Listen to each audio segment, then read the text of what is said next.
You're listening to the Empowering Process podcast with your host, Gail Kraft.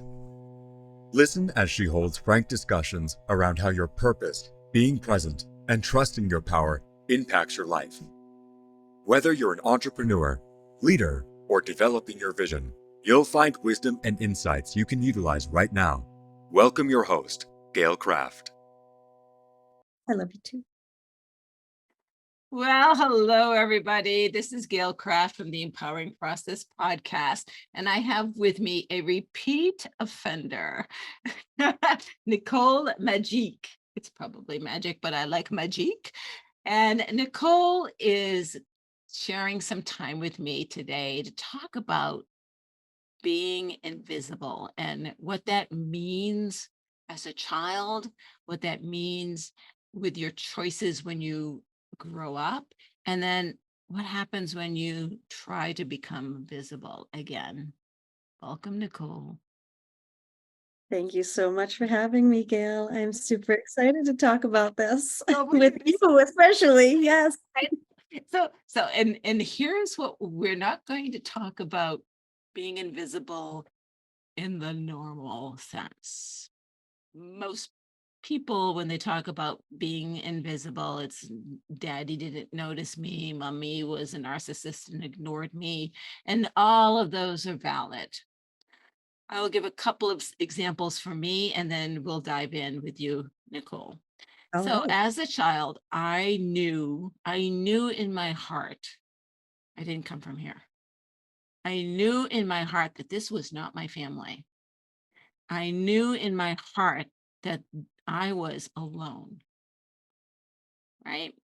No one really understood who I was. I knew what was going on with my friends and neighbors intuitively. And I know that I roamed the streets at night as a cat to watch over them. And you may say, well, these are the dreams and, imaginations of a child. Until the day a friend of mine asked me if I looked in her window. And I had, and she saw me and said, please, you scared me. Don't do that again.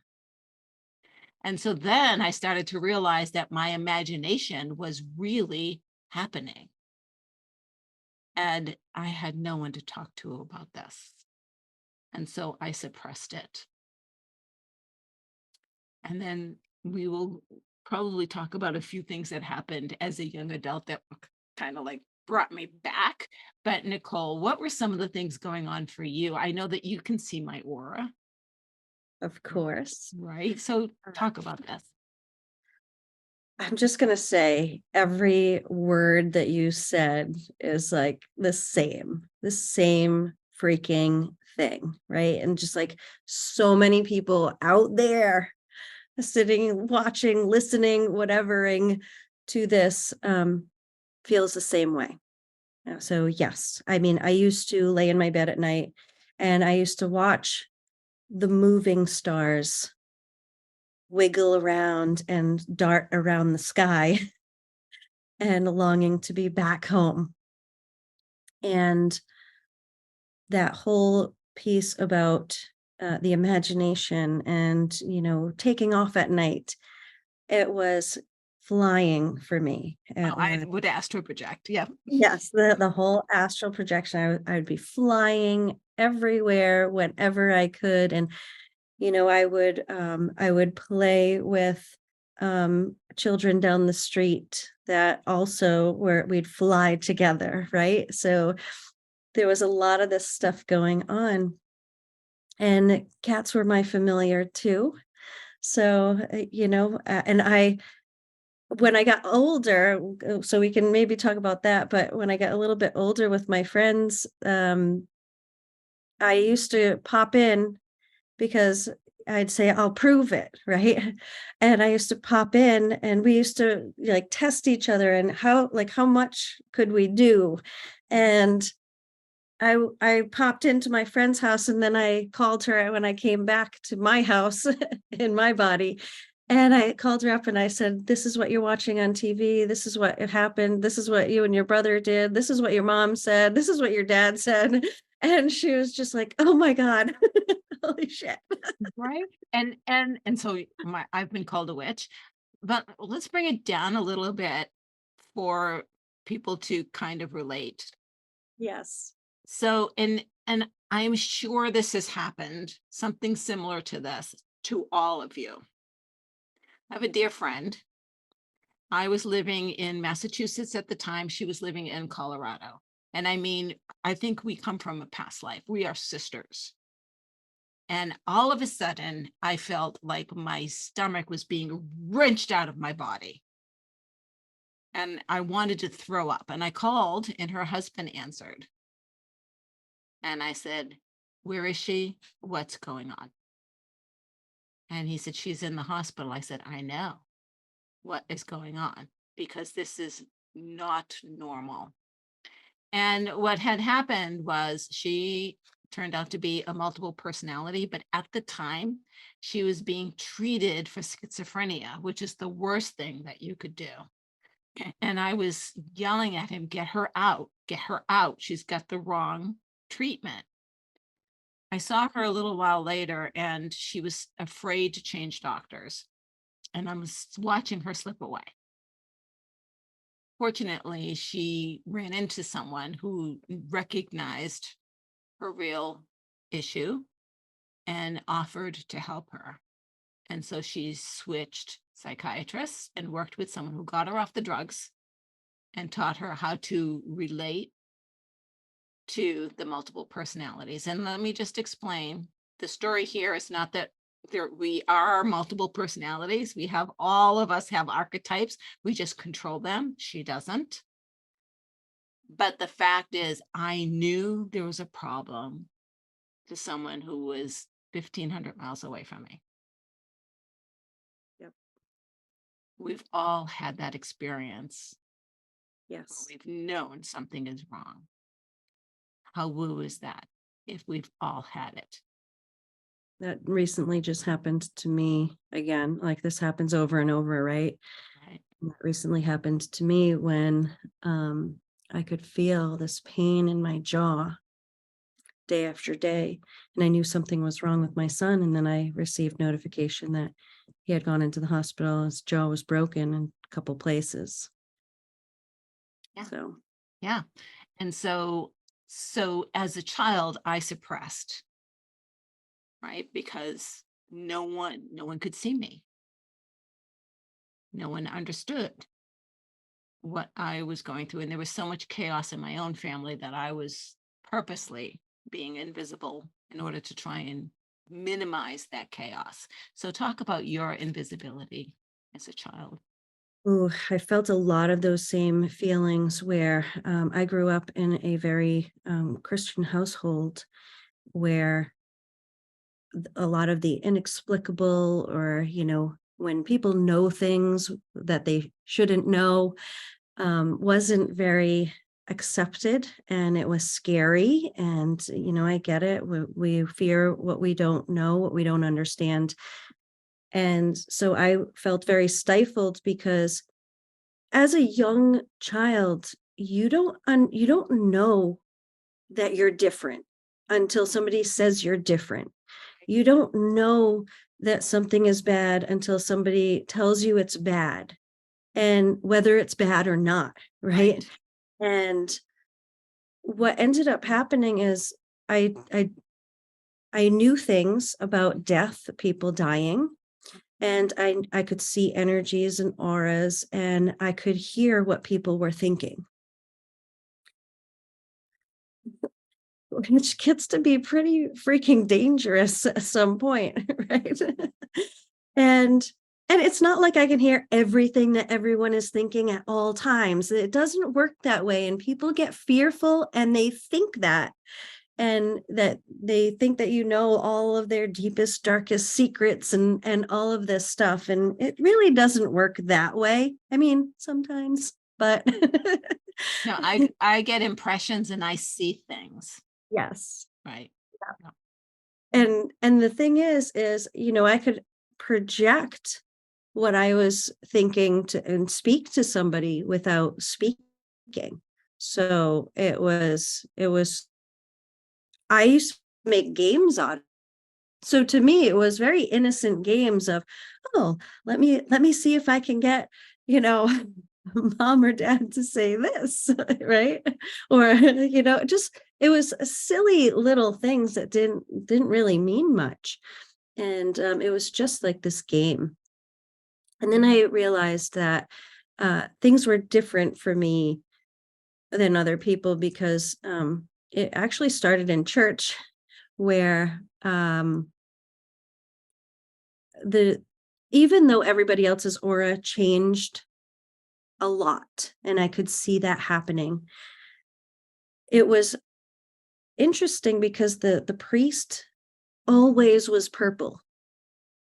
He was a good priest, right? He was very tapped in, very, tapped in spiritually, intuitively, and divinatively. So he was always purple when I saw him. And this one day he was green, and he was green for a couple of weeks, right? And I was fascinated by it because he was always purple to me. And he started becoming green. And I'm like, what is happening? And I remembered asking my mom, how come Father so and so is green today? And he's always purple. And my mom just kind of looked at me like, you see color around people? What are you talking about? And I was like, yeah, don't you? And she's like, well, if I look at somebody and really concentrate, I can see like this white layer around people. And I was like, oh, mom, no, there's so many more colors than that. And, she was asking me, what do you see with this person, this person? And in that conversation, I was like, oh, she really doesn't see it. And then it just became like this thing where I kind of retracted because if people knew, they treated me differently. And they recoiled from me because I could see things. And I would answer questions before somebody would actually say it. And they look at me because I'd answer a question and I'd just say the answer, and people would be looking at me like, what are you talking about? I'm like, oh, I'm just answering the question, this question. And people would be like, nobody asked that question. And I'd be like, yeah, this person did, so and so did. In their And head, yeah. I was thinking it, but I didn't say it. Right. I'm like, well, you have your answer. And I'd be like, ah, right. Because it became a thing. Mm-hmm. So that is when that became a consistent thing, it wasn't okay for me to speak. And that's when my voice became nothing. And I would try to be as invisible as possible because my presence was not welcome. It wasn't accepted. It wasn't appreciated. And it was bad, really. It was bad. It was bad for me to be me. Yeah. Bad things happened when I was me. Yes, I started suppressing, I think as a young teenager is when I started, because that's when you try to fit in. And I tried so much I tried for family. That's a whole other story. So in order to look for family, I had to become what family wanted, right? Yes. At a young age, I would say that 21, 22, my first husband and I started meditating. We joined a group and we would heal people in that group. And three things happened that verified that in meditation I opened up. One is he and I were talking to someone who did not want to hear what we had to say, and I watched him build a brick wall between us. Ooh. And I looked at my husband and he said, oh, I saw that too. So I'm like, okay, so it's real. When people do this stuff, when I say that I had a brick wall around me, it's real. right? The vibration isn't dense enough for you to see it, but the vibration is there. Yes. Okay. So, but I didn't understand that. I just know that we both saw the same thing. I'm like, oh, that's kind of interesting. And then I'm with my mother-in-law and I went, whoa, he was just in a car accident. He's okay. It was just in a parking lot. Here's what happened. The car's kind of a mess. He came back to her house and he came upstairs and he said, I was just in a car accident. And he looked at me and he said, did you see it or did you cause it? That's how powerful he thought I had become. And I said, no, I was just observing. And then this is when I shut down for a few years after this incident, because I knew I didn't have the right guidance to help me understand what happened. I had a friend call and they said, well, there's a home in Marblehead. Marblehead, Massachusetts is a shore town by the ocean. And it's haunted. And we can't seem to get rid of the ghost. And I said, oh, this is what he looks like. And she said, oh, you need to come. I'm holding an exorcism with groups of 3. So I need 3, 6, 9, or 12 to do this in a circle. So there were 9 of us. We showed up and every single one of us had a hard time getting up the stairs. He kept blocking us from going up to the attic. And when we got up there, we got in circle and literally saw him. And, you know, we asked a few questions about who he was, why he was there and so forth. And we watched him turn into a light and shrink as we released him.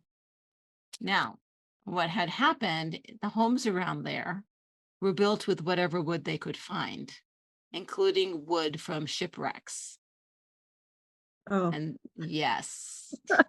good Yes. Lord. Yes. Well, it's whatever you could find, right? And so his soul was locked into the wood and he was so confused. That's why he was angry. He wasn't even on a ship. Where the heck was he? And he couldn't get out.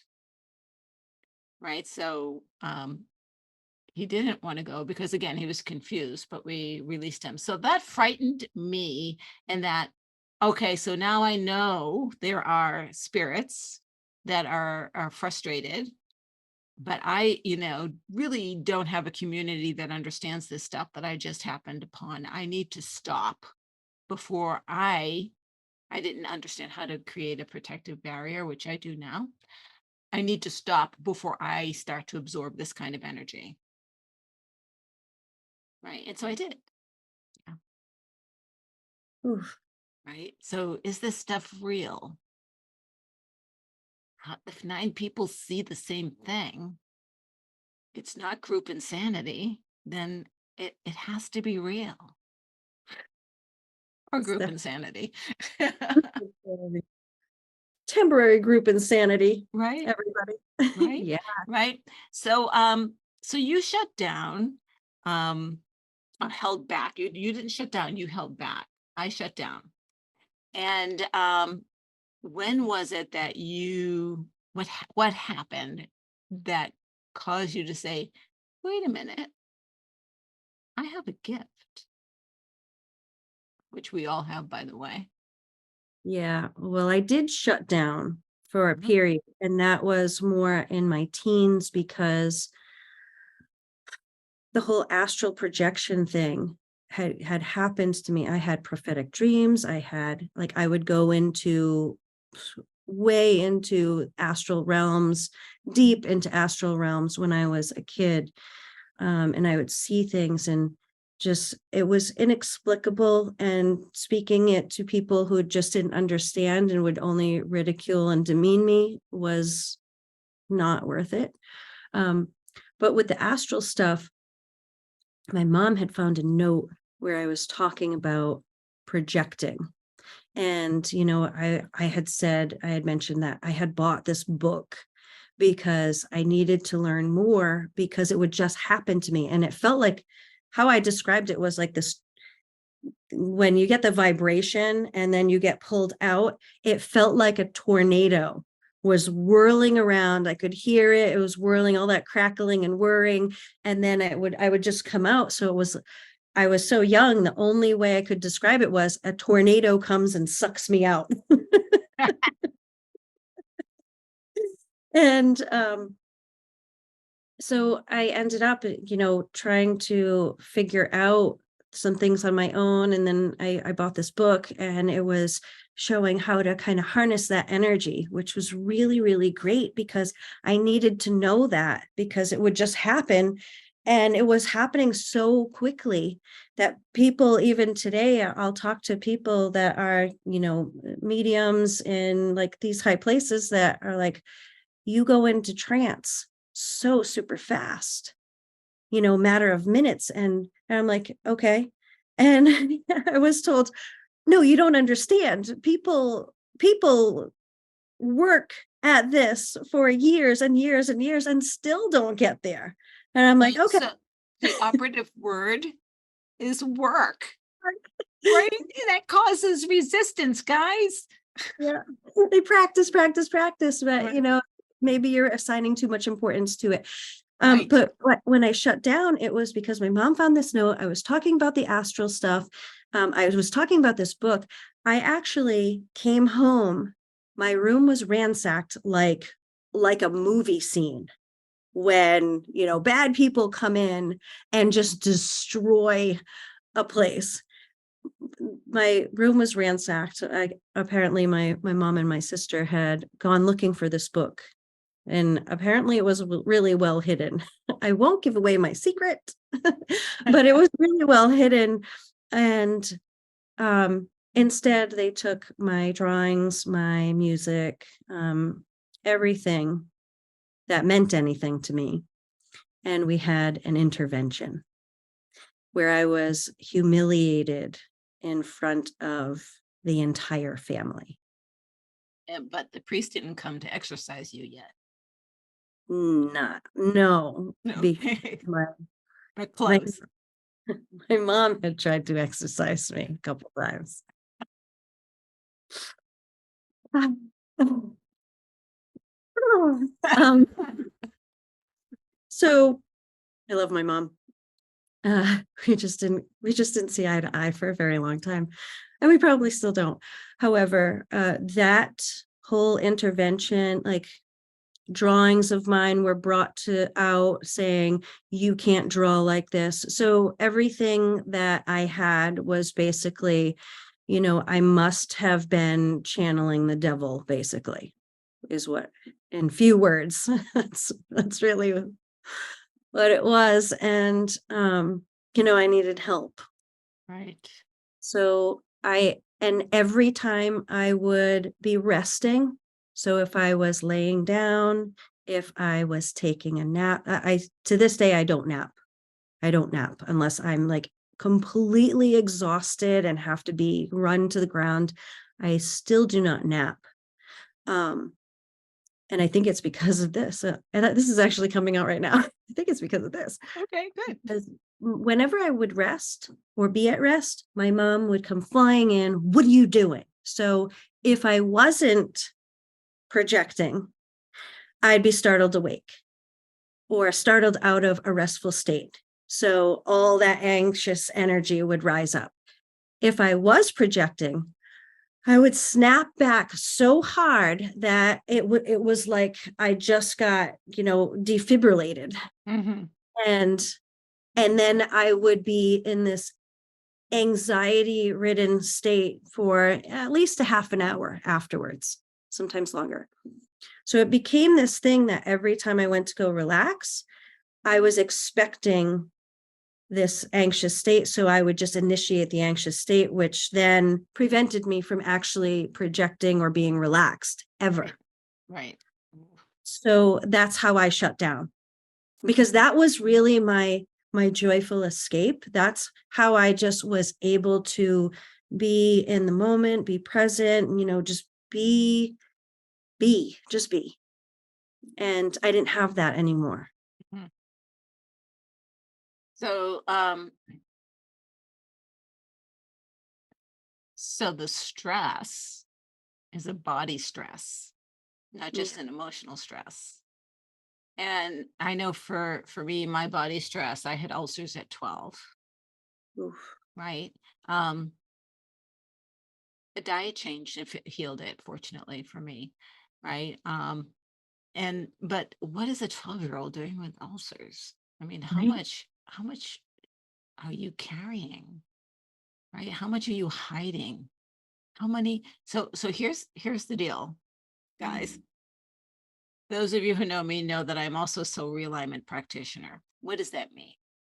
It means that I can find out who I am at a soul level. And one of the things I am, there are many things, is truth. So being raised in lies is killing my soul. Right. And I was raised in a house full of fear and lies. And it took me a long time, first of all, to forgive that. Right. Because that's their baggage. I don't have to take that on. And then forgive myself for having taken it on. And then move on. Right. And so it's all about, this judgment of others on us wounds us because we have expectations of them. We expect our parents to protect us. We expect our parents to love us. We expect our parents to support us. Right? I mean, what else are we supposed to do as children? Right? And as we grow older, we learn, at least I've learned, so I don't want to say we, the royal we, but I've learned that expectations is what kills me. And so I don't really, I have no judgment on what anyone does because I have no expectations. And it doesn't mean I have low expectations, right? It means that, I'll show up, right? But I don't need you. Changed on me. All right, now I'm back. So that's just a bit of my experiences and my lessons. So you shut down and felt the pain of, so being invisible is not even strong enough to say you were not acknowledged for who you were. So not only did you have to become invisible, but you felt the stabs of not being acknowledged as to who you really are. I was very resentful and angry and felt very cast aside because I couldn't, I couldn't understand why it was okay for them to have visions, be prophetic, have prophetic dreams, be extremely intuitive, to know things before they happened or knew things as they were happening. Mm-hmm. It was okay for all of them to have that because they were godly, but I was demonic somehow. So I never understood that. And that view of me carried forward with them because I saw things from a more expanded view and not just from that one particular religious view. And I saw from that view from a very, very young age. And I just understood things at a very different level from a very young age. And how could that be so wrong? Right. And that, I think, is the lesson here. One of the things that I do with my clients and absolutely with myself is, I question my perception of everything. Yes. Right? Because I know it comes through a filter of beliefs. What are my beliefs today? Right? What's my emotional state today? Right? Because I might look at a situation, change the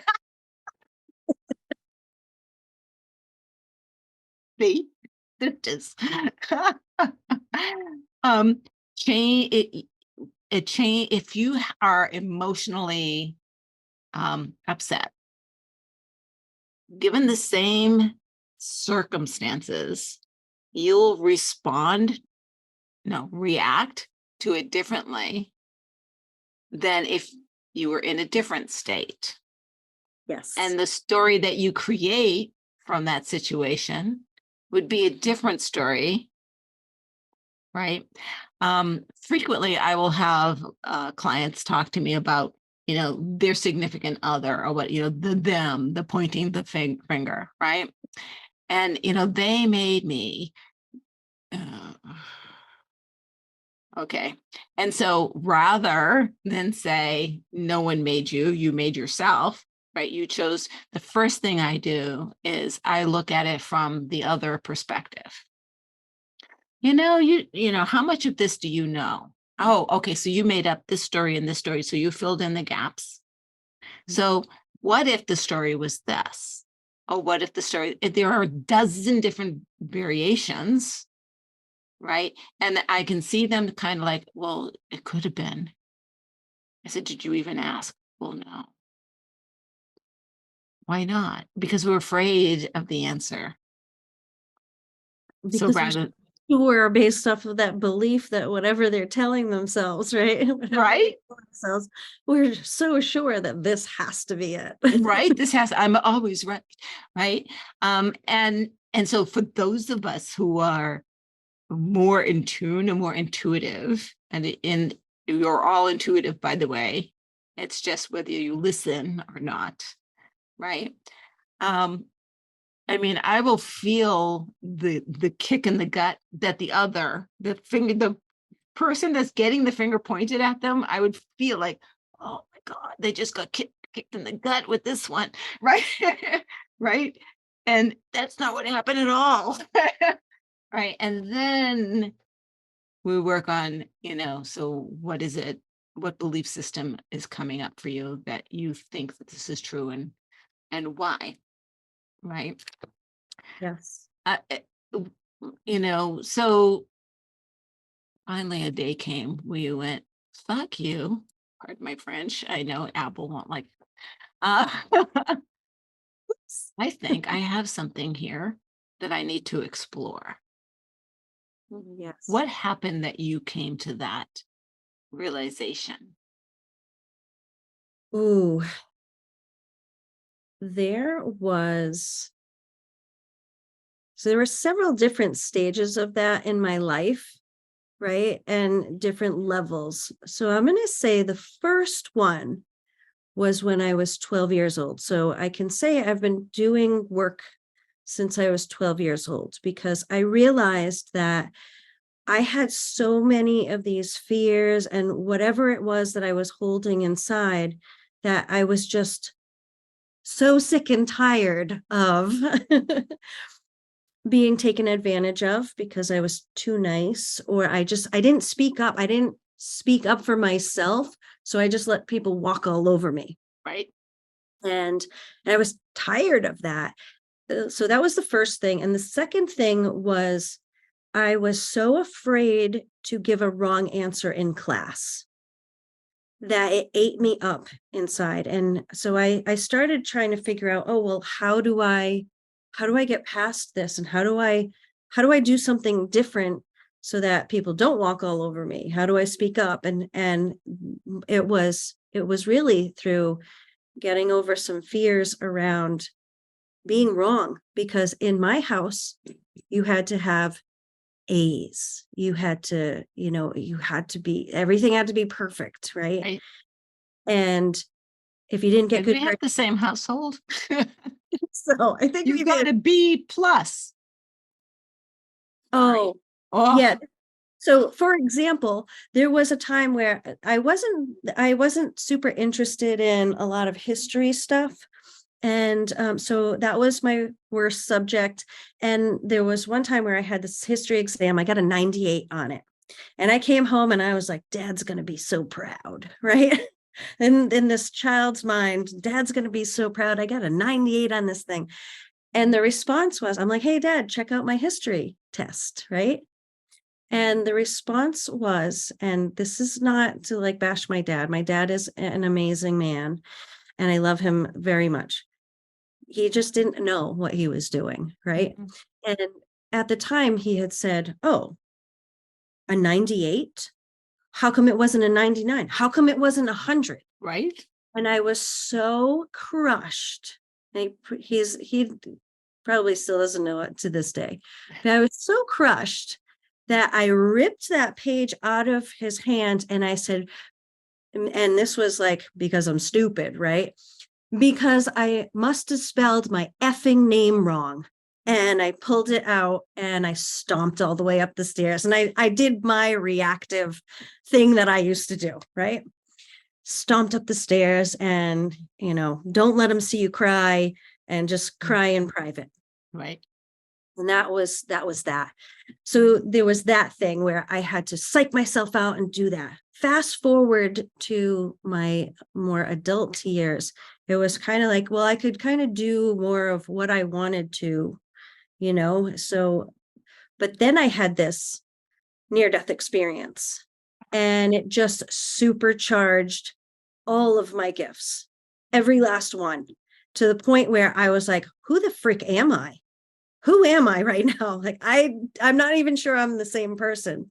I don't think I really was the same person. So there was that moment where just everything shifted instantaneously in my life. And that's like a whole other story of this miraculous thing that happened. But that's where I things started happening and they were happening at such a rapid pace. I was trying to keep up with myself. And from that point forward, it was, well, how else can I help people? How else can I grow myself? What can I learn about me next? And there's just this domino effect that hasn't stopped. And it doesn't stop. That's the interesting thing. It's like every day there's something new for me, right? Every day, or something a little bit more, right? So I don't hear voices, but I get impressions. And just before the impressions, the synapses in my brains tingle. They tingle almost all the time now, right? And it's like I'm supercharged or something, right? Yeah. And sometimes, and I'll say, all right, already. And it's not that, again, that I hear voices, but the impressions are coming so fast, right? That there is no translation because it's coming too fast for me to translate it to third dimensional language. Right. And so I just try to feel into it, feel into it. Right. And that, I think, is where there is a misconception. So I'm going to give my opinion on God. Oh boy, everybody hold your hats. Okay. Yeah, Apple's going to shut me down. All right. So, do I believe there's a higher power? Of course I do. Something created this. My cat, my dog, my table, my brain. Something said, "Oh, let's play and create this and see what happens," right? Do I believe that I am part of that thing? Absolutely. If I believe that I'm part of that thing, then I believe I'm God as well. Goddess, whatever. Now, let's get to this word called God. If you know any of the mediums, Abraham Hicks, Esther is not talking to a person, a body called Abraham. She is listening to all of the voices and has given that experience a name so that we can relate to it. I think Franco Romero. Franco talks to Caleb. No, Franco has a bunch of voices and has asked to name them Caleb so that he can personify it so people understand. So, is God a benevolent father? No, God is those voices. And at one point in history, we gave that massive voices a name so we can relate to it. And we called it Father because that's where we came from. Mhm. We're not separate. We Energy are. is energy, and all-encompassing energy. If you're energy, then what the heck are you then? Not separate from God. If it's, omnipotent, omniscient, Yes. all of the things. Omnipotent. Omnipotent. And the thing is, and Omnipresent. scientists will prove this, the smaller and smaller and smaller you get, the more of the universe you see. Yeah. Right? The larger and larger and larger you get, the more of the universe you see. Right? Because we get beyond our third dimensional perception of what reality is, but we're still seeing it third dimensionally. Right. And that's the human conditional limitation. Right. Because if you were a two-dimensional object and I threw a sphere at you, if I threw a baseball or a tennis ball at you, At a line. right, in a one straight line towards you, you would just see circles opening up, like circles getting bigger, bigger, bigger, and then Right. smaller, smaller, smaller. That's what you can see. Right. That's it. So Right. in order for us to even fathom anything that's beyond a third dimensional physical view, we can't fully imagine it because we can't get past the third dimensional physical view. Right. We will only see it from a third dimensional perspective. However, if you allow yourself to understand it and you allow yourself to feel it, that's beyond. So when Yeah. I explain to people, it's really funny because I had a conversation with a gentleman who called me about my book, and my book, Crafting the Flow Formula. And he had some questions about, I do this, I want to talk to you about this. And we started talking about Journey to Enlightenment. And he said, well, what is the fourth and fifth dimension? I thought that was so adorable that this businessman, this leader, this is curious to know more. I think that's very promising. Right. And so to people who are new to the journey, here's how I explain it. Third dimension is solid, what we think is solid, right? Which is not solid, but that's a whole other discussion, right? So third dimension is I see you, you see me, I see the table, I see the cup. Time and space is fourth dimension. If you're planning dinner and you think, well, last week we had steak on Thursday and here it is Thursday and I don't think I want steak again. Maybe we'll have steak on Saturday. And, that recipe, you're traveling back and forth in time and space in your mind. You're going back to when it happened and forward to where it's going. And by the way, this back and forth in time and space is how we take up stories and fill in the gaps.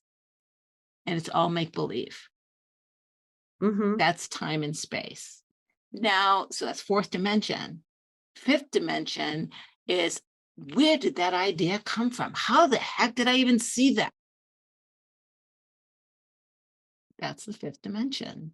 That is you allowing the communication to come through. When I had that team in flow and we were going crazy and I had to record what was going on, we were coming up with ideas and solutions for problems we didn't even realize were problems yet. Yeah. Right? Because we were tapped in and there's no time and space. And that's what I mean. We didn't even know there were problems yet, but we already had the solution. Right? Because we were Therefore, tapped there in. is no problem. There is no problem. So I'm sure you know this question. What were you pretending to believe was true to believe that you even had a problem? Right. Right? Exactly. Right. And so when you can get to that point, you become tapped in. So you were born tapped in. We were all born tapped in, by the way. Mm-hmm. So let me Yes. rephrase that. You remember as a child hanging on to that right? Not losing it like many of us do at like 3 hours old or something like that. Is when we start to forget who we are, right? Um, and that created a problem, but now it's creating a life. And we're entering into an age where more and more people, number one, are confessing, because we're not going to be burnt at the stake, I hope. Right? So more and more of us are saying, yeah, it's kind of been like that for me my whole life. I just haven't said anything because people would put me in the funny farm. What do you see changing in the next 5 years? Actually, now it's happening, but Ooh. over the next few years.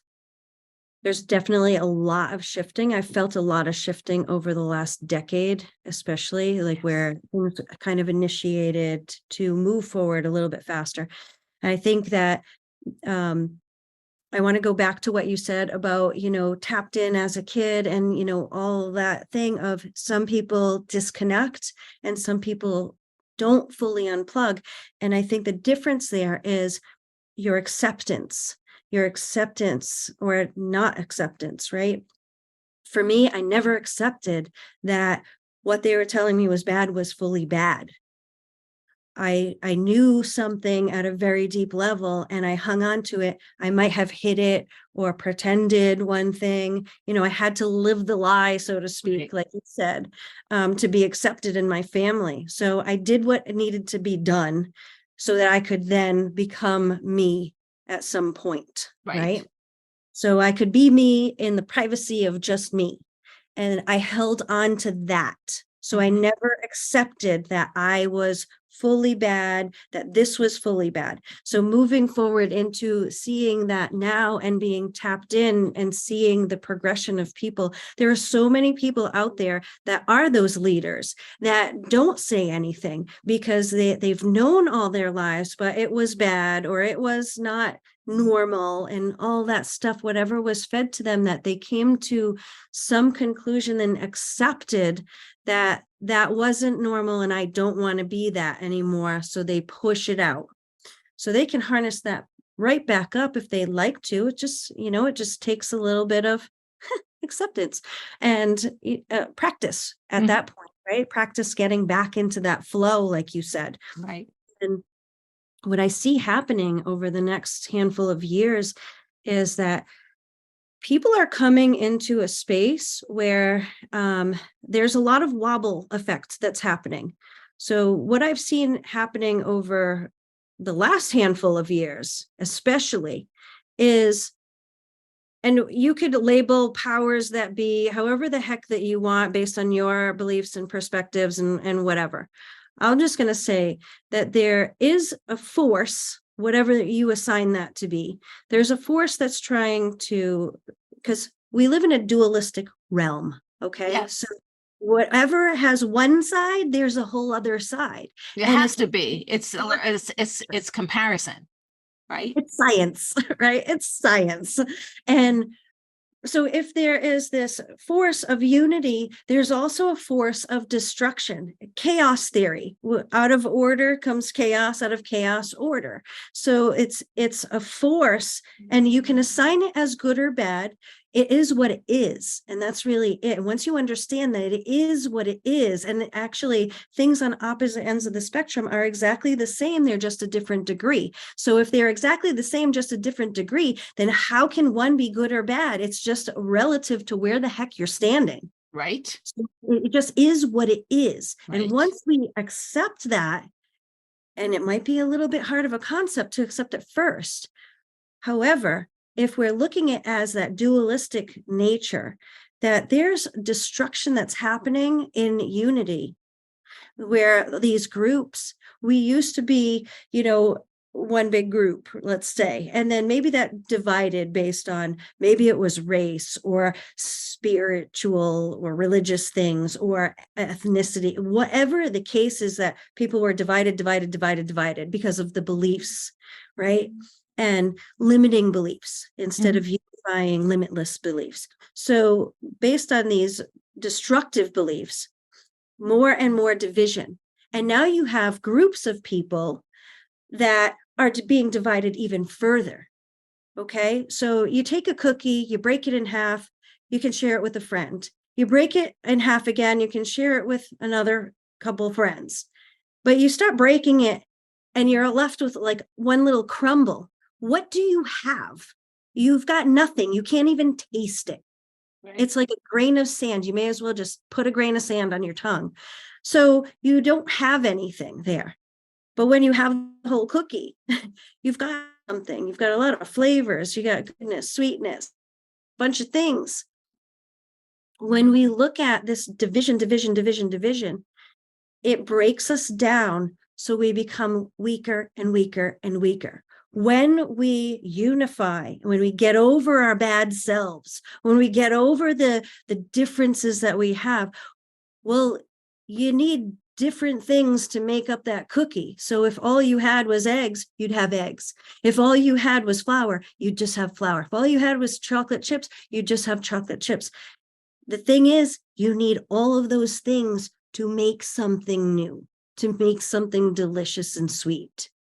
You need the sugar in there, whatever that is. So if we look at it as we're breaking everybody down, until what? We're the individual grain of freaking sand and you can't relate to anybody because unless you're a clone and think exactly the same thing, So in the process of trying to minimize diversity, we've created resistance, right? Lots of Which resistance. creates division.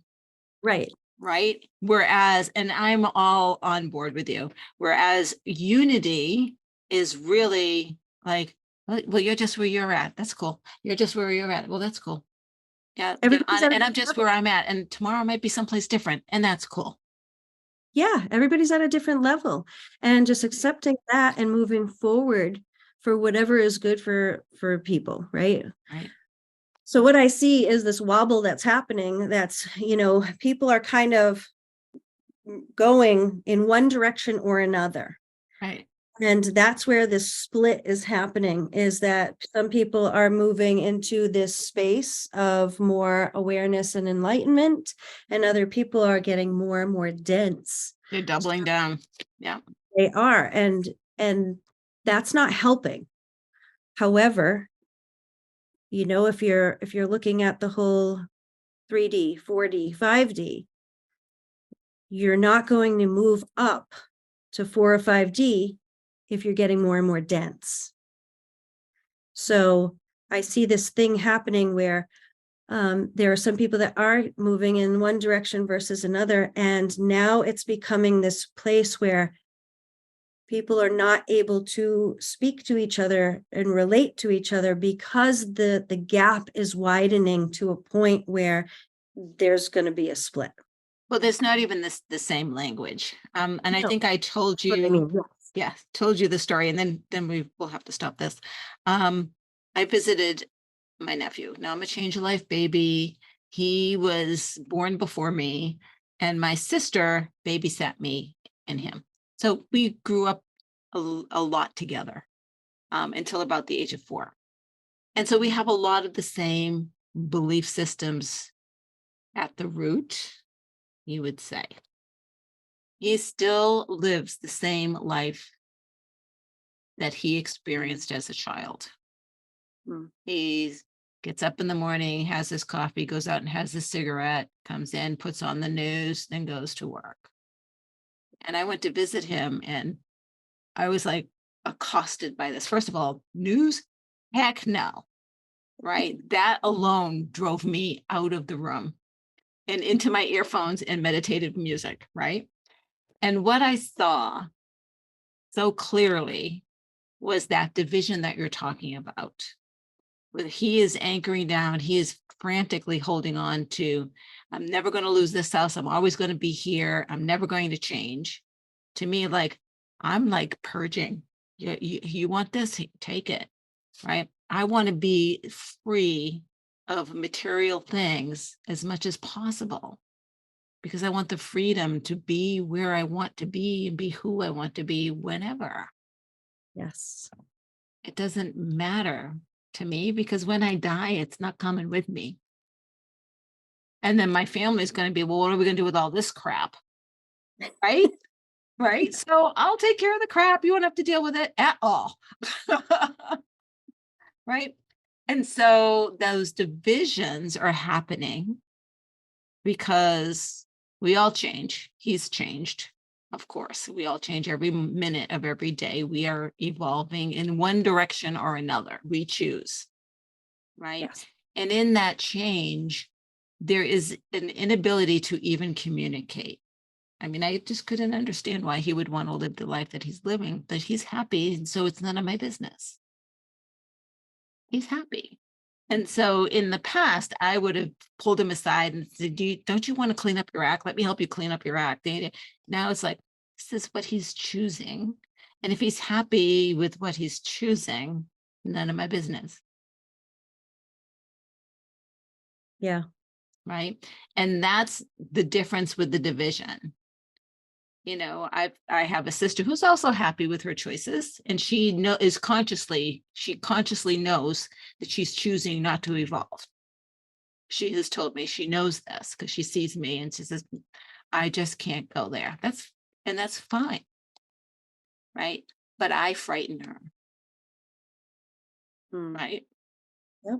It's the fears. All it is the fears. Right. Fear, the anchor is all the fears in Right. one anchor. That's Right. really it. Yeah. And yeah, it's okay to be where you are, because where you are is where you are. When you're ready, I say it all the time, like, when you're ready, you're ready. When you're not, you're not. Right. So just stay where you are until you're ready, if that even happens. And it doesn't matter. No. It's your journey. Who cares? I don't care about your journey. I care about mine. Right. Right. Right. I'm only responsible for mine. I'm not responsible for yours. I care about yours in a certain sense of collective, but it's not my responsibility. Right. It's also not my responsibility to convince you that you need it, because who am I? That's judgment. Right. Expectations and judgment. Right.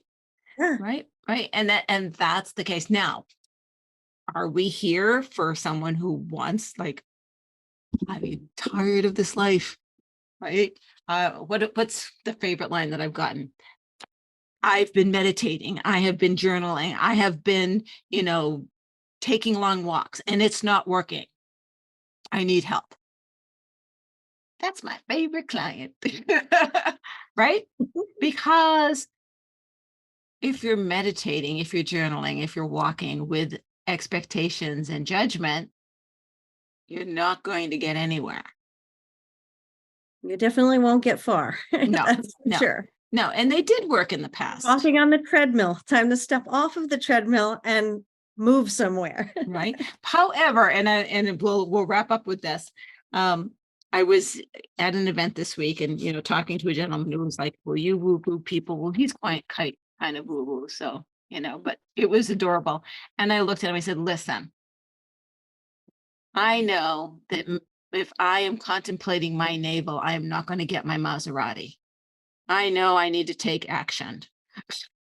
Right. But I will contemplate my navel to ask, what action should I take? Right. And he was like, okay, I get that. Right. And so we're not saying get into lotus position and, go find yourself a lake and sit on a lily pad and meditate. I'm saying you might want to do that for like an hour, but then you're going to get impressions or feeling to do something. Go do it and see what happens. One step. So all you need to take is one step, and then the rest just will happen. Right. And so, Nicole, I'm so glad that you're not invisible anymore. I am so glad that you held on to that magic that is you. And I'm just so happy that you share it with the world. So if people want to get in touch with you, how would they do that? People want to get in touch with me, you can actually contact me through my website, or connect with me on my website, or to social media through my website too, because there's a Majik LLC, spelled like my last name, Majik LLC.com. And if you put that /connect, you'll see all the ways in which you can connect with me, and you can send me an email as well. I would love to hear what you thought about today. And I'm glad I'm not invisible anymore too, Gail. And that's what brought us together. Right. So thank you. And I'm so appreciative and grateful that we are sharing this time on Earth together for whatever time that we do have, and that we are just like doing this dance paths with it's each just other. crazy. It's Yes, crazy. I love it. I love where we're at and where we're going. And wherever that is. And thank you, everybody, for listening. This is Gail Craft from the Empowering Process podcast. And if this resonated with you, kind of give us a thumbs up and let us know. If a question came up, ask us the question. We'll come back to you. And if you know someone who could benefit from this conversation, do share it out to them, because we do believe this is important and some people need to hear it. Thank you so much for your time. Love you all. Bye-bye. Bye. Thank you for listening to the Empowering Process podcast. Be sure to visit Gail at gailcraft.com to learn more about how she serves thought leaders, entrepreneurs, and goal seekers. And remember, if you like this broadcast, be sure to share and subscribe so you don't miss an episode.